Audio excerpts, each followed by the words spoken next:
Hello વિદ્યાર્થી મિત્રો, આપ સૌનું આપણી યુટ્યુબ ચેનલ પર હાર્દિક સ્વાગત છે.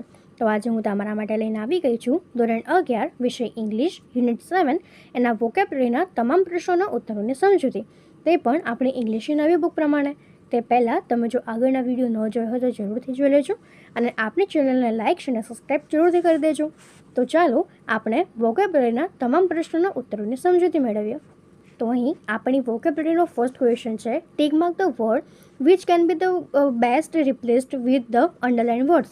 તો આપણે વર્ડને ટિક માર્ક કરવાનો છે કે જે અંડરલાઇન કરેલા વર્ડની જગ્યાએ આવી શકે. તો ફર્સ્ટ છે, the હોટર the food is the more molecules will be released while chewing. તો અહીં આપણને મોલિક્યુલ્સની જે અંડરલાઇન આપી છે તો આપણે એની જગ્યાએ લખી શકીએ છીએ એટમ્સ. એના પછીનો આપણો સેકન્ડ છે કે bees buzzed around the aromatic apple blossoms. તો એના માટે અહીં આપણને એરોમેટિક છે એના નીચે અંડરલાઇન આપી છે તો આપણે એના માટે લખી શકીએ છીએ કે ફ્રેગ્રન્ટ. એના પછી આપણને થર્ડ છે કે with the help of olfaction system we may have the rich savour of the tasty dishes. તો અહીં આપણને ઓલ્ફેક્શનની નીચે અંડરલાઇન આપી છે તો આપણે લખી શકીએ કે સેન્સ ઓફ સ્મેલ. એના પછી આપણને ફોર્થ આપ્યું છે કે our varieties of beavers include jaljeera, aamras etcetera. તો અહીં આપણને બીવર્સની જે અંડરલાઇન આપી છે તો આપણે લખી શકીએ ડ્રિંક્સ. એના પછી ફિફ્થ કીધું છે કે this excellent time saving contribution has ball also been and used in grill apparatus for speeding measurement. તો એના માટે આપણે લખી શકીએ ડિવાઇસ. એના પછીનો આપણું સિક્સ છે કે weather they arrives for the next meeting is yet tentative.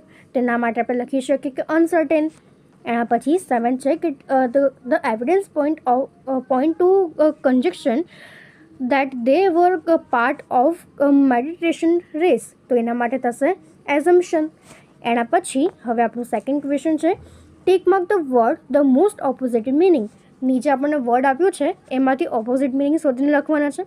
તો ફર્સ્ટ આપણને આપ્યું છે ફ્રેગ્રન્ટ, તો તેના માટે આપણે લખી શકીએ સ્ટિન્કિંગ. એના પછી સેકન્ડ વર્ડ છે કે ઇમ્યુને, તેના માટે લખી શકીએ રિસેપ્ટિવ. એના પછી આપણી પાસે થર્ડ છે કે સેવિયરી, તો તેના માટે આપણે લખી શકીએ કે ડિસ્ટેસ્ટફુલી.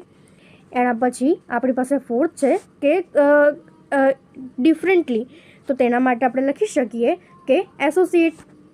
એના પછી આપણને ફિફ્થ આપ્યું છે કે એક્યુટ, તેના માટે લખી શકાય કે ઇમ્પ્રિસેપ્ટલી. તો હવે એના પછીનો આપણો થર્ડ ક્વેશ્ચન છે, filling the blanks with the most appropriate words from the given 4 options. તો અહીં આપણને 4 ઓપ્શન આપ્યા છે, એમાંથી સાચો વિકલ્પ પસંદ કરીને ખાલી જગ્યા પૂરવાની છે. તો આપણું ફર્સ્ટ છે કે the blank is not like the sense of touch. તો તે થશે the olfactory is not like the sense of touch. It contradicts the sense of sight and hearing as far as distance and close contact is constant. એના પછીનું second છે કે in human the sense of sight is far better than the sense of smell for long distance purpose. તો હવે એના પછી આપણને third આપ્યું છે કે blank capacity can not blank by any contrivance. તો તે થશે olfactory capacity can not be outdone by any contrivance. એના પછી ફોર્થ છે કે when a person has cold olfactory receptors deaden, so the person thinks that his sense of smell has decreased. તો હવે એના પછીનો આપણને ફોર્થ ક્વેશ્ચન છે કે fill the crosswords boxes with the help of cross keys.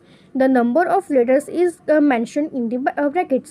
તો અહીં આપણને આ નીચે કેટલાક બોક્સ આપ્યા છે કે જેને આપણે કરેક્ટ વર્ડ સાથે ફિલ કરવાના છે. તો આ તમે આવી રીતે કરી શકો છો. એના પછીનો આપણો ફિફ્થ ક્વેશ્ચન છે, match A B and frame a sentence using both of those words. તો અહીં આપણે એ અને બીને મેચ કરવાના છે અને એનાથી સેન્ટેન્સ બનાવવાના છે. તો ફર્સ્ટ છે એમાં પાર્ટ એમાં આપણને આપ્યું છે બાઇટ અને પાર્ટ બીમાં છે ઓલ્ફેક્ટરી. તો આપણે સેન્ટેન્સ બનાવી શકીએ, a bite of a venomous snake can cause serious problems. એના પછી છે ફર્સ્ટ એડ અને tourniquet. First aid is necessary for an injured person. એના પછી છે ઇન્જેક્શન અને વેનમસ. તો injection of tetanus is given in case of severe bleeding. એના પછી છે બ્લીડિંગ અને ઇન્જર્ડ પર્સન. તો આપણે લખી શકીએ કે bleeding can be prevented by a tourniquet. એના પછી છે ફ્રેગ્રન્ટ એન્ડ સ્પ્રેઇન. તો fragrant smell is sense by olfactory receptors. And splints and tetanus, તો માટે લખી શકીએ કે splints prevent movements of joints in sprains. મારા વહાલા વિદ્યાર્થી મિત્રો, તમે આ જે વિડીયો જોઈ રહ્યા છો તેને થોડું આમ નીચે કરવાનું થશે, અને એ આપણે ચેનલ જે છે એ મિત્રો ખાસ તેને સબસ્ક્રાઈબ કરી અને બાજુમાં જે હાઈપનું બટન આપેલું છે તેના પર એક વખત સિમ્પલી ક્લિક કરી દેવાનું છે. ક્લિક કરશો એટલે તમને જે હાઈપનું હોય એ ઓપ્શન આપશે, તેના પર તમારે એક વખત મિત્રો હાઈપ આપવાની થશે. તો હવે એના પછીનો આપણો 6th ક્વેશ્ચન છે, read the sentences and tick the option that best convey its meaning. તો અહીં આપણે જે સેન્ટેન્સ આપ્યા છે રીડ કરવાના છે, અને નીચે 4 ઓપ્શનમાંથી જે એના નિયરેસ્ટ મિનિંગ જેવા સેન્ટેન્સ હોય એના પર ટીક માર્ક કરવાનું છે. તો આપણું ફર્સ્ટ છે, use splints to make sure that the broken bone does not shift. તો તેના માટે આપણે લખી શકીએ ઓપ્શન બી કે splints keep the broken bones steady at their place. તો હવે એના પછી સેકન્ડ છે, એના પછી આપણું સેકન્ડ સેન્ટેન્સ છે કે by tasting alone you can hardly differentiate between the food you love and the food you dislike. તો એના માટે આપણે લખી શકીએ ઓપ્શન સી કે without the help of olfactory receptors the real savour of the food can not be experienced. એના પછી third છે કે the higher of the temperature of substance is the most molecules are given off and instead odors are felt. તેના માટે આપણે લખી શકીએ કે intense odors become more powerful in hot temperatures. એના પછી ફોર્થ છે કે women have a more accurate sense of smell than a man. તો એના માટે લખી શકીએ a man can better smell anything than a man. એના પછી ફિફ્થ છે કે although some human senses can be outdone by mechanical devices, smell cannot.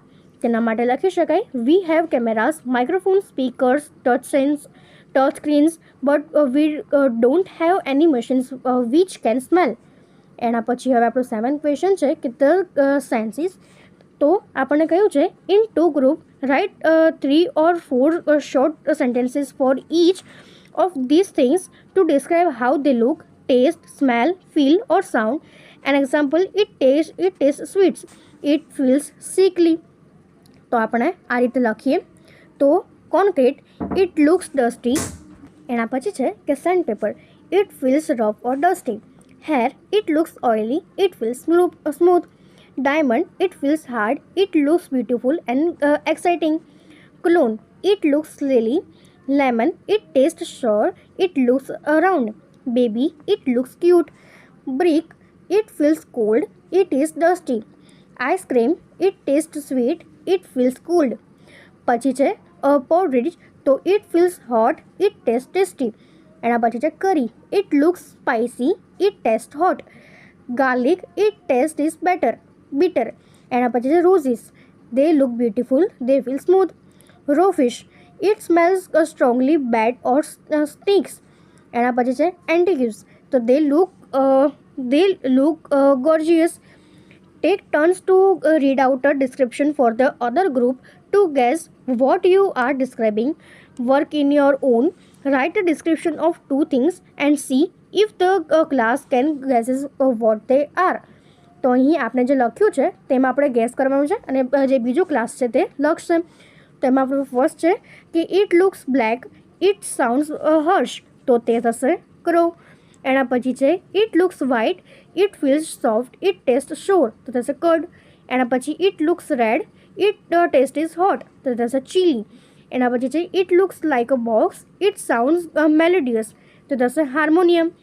It looks round, it taste is sweet or sour, તો થશે orange. તો આપણે આ રીતે તે એક્ટિવિટીને કરી શકીએ. તો અહીં આપણો વોકેબ્યુલરી પૂર્ણ થાય છે. જો તમને આમાં કોઈ ડાઉટ હોય તો કોમેન્ટ સેક્શનમાં જરૂરથી જણાવજો, અને આપણી ચેનલને લાઇક, શેર અને સબસ્ક્રાઈબ જરૂરથી કરી દેજો. Thank you.